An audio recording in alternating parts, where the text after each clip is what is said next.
let's stop. So, questions? I'd like to ask a couple of specific questions dealing with the Open Records Act.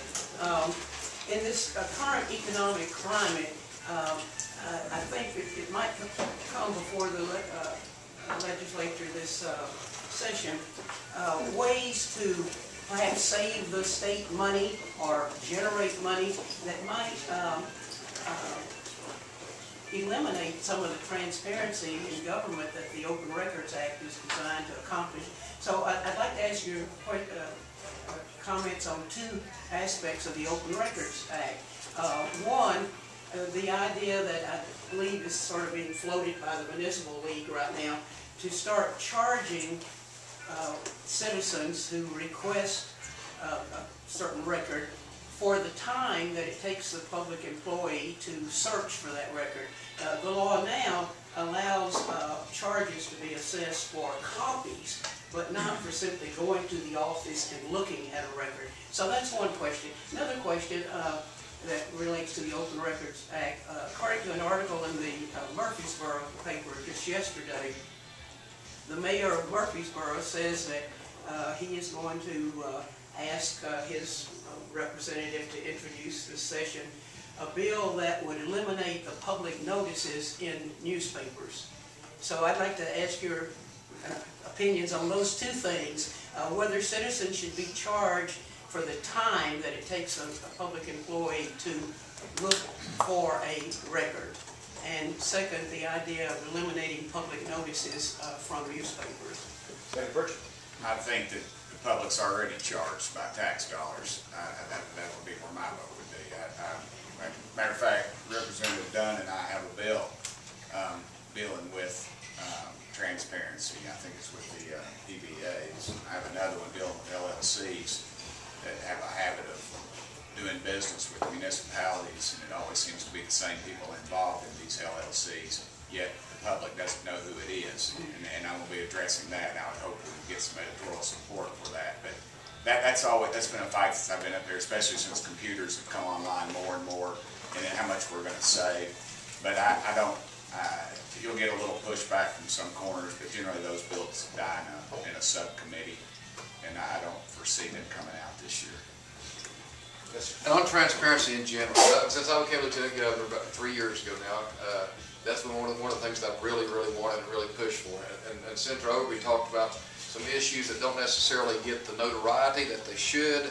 But I want you all, just if you don't care, look back where we were on January 9, 2007 when I became Lieutenant Governor and where we are now, and that's not by accident. Now, back then you could not do any of this as you can do now. You can go online and working with the House, but I've been pushing this as hard as we can.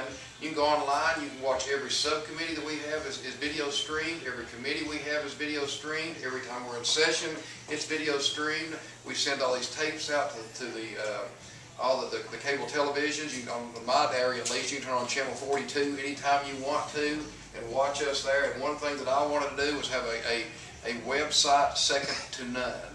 And I don't know if you all know this or not, but the National Conference of State Legislators just recognized Tennessee as having the best website of any legislature in the nation. I mean, you can literally go on our website. If you want to follow a bill, you can click on that bill, and you can go to the debate that went on in a committee or a subcommittee on that bill. So I've always been an advocate that if you are open and let the sunshine in, that'll stop more problems than it starts. 3/4 of the time people get upset because they assume something's going on behind closed doors or assume something's going on just because they didn't see it. If you can open that up and shine the sunshine on it, it makes it more open. So I think we have come a long ways in the last 3 years, and I think we're second to none any legislature in the state, on the nation, on how open we are.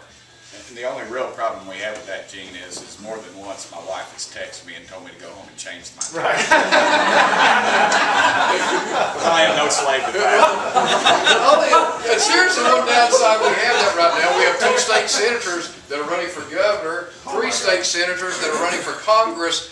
2 senators running for county. And two senators running for county mayor, they sure like that FaceTime on television. The debates have been extended. Am I lying? It's awful. Well, we need to talk more about that. We'll see some of them run against each other. One of them will stand up and talk, and I'll lay a dollar bill right now. The next one will stand up next every time. Every time. But anyway. Commissioner Shouts. Can I ask a purely political question? Or Yes, absolutely. And the governor just alluded to something there in his comments. We've known the Wong seat's been open for a year or so now, but now it appears that Tanner and Gordon's seats are open. Right.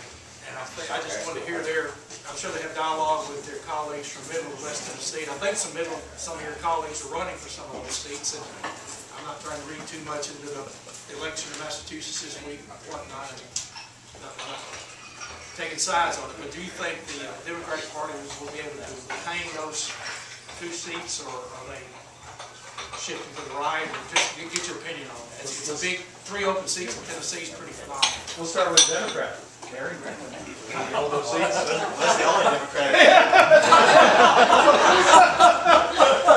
I'd say the trend is going the other way right now, but I think the National Party has lost the PR battle to some extent, and they have plenty of time to get their footing back, and we'll see what happens in November.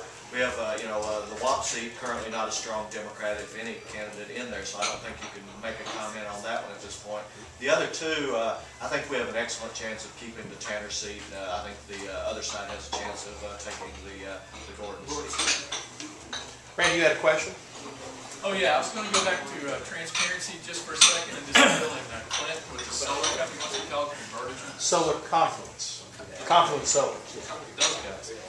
And I was curious about transparency in these site selection deals, and I understand how competitive they are with other cities and states that are competing, but isn't there a way that could be more open? It seems like we find out about them after the deals are already made, and B, even after the deal's made, nobody can seem to explain specifically what incentives taxpayers are giving these companies and for how long and what form.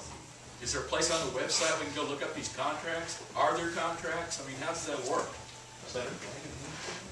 The legislation, I didn't go into it too much, although I'm running for office. There's other people that are running for office, so I'll let them speak a little more. The legislation I'm dealing with will address some of those things that you described. It's going to be fairly complex and allowing for transparency in these contracts with the locals and the state governments, because frankly that's been something that all of us have questioned in the past, and I think that'll open it up a little more. I'll probably get some blowback from some heavy hitters, but that's, The front end of that question, though, about the need for some secrecy when you're in negotiations. I mean, that's not an arbitrary thing. That's sort of almost a mandatory thing, is it not? Y'all are nodding your heads. Why don't you speak a little bit more to that issue? Well, I think anybody can understand that, but where that fine line is when you're recruiting, because there have to have some secrecy when you're doing that when you're in competitive bidding, just like the race to the top application that we just had right here. There was a little bit of a wing and prayer there.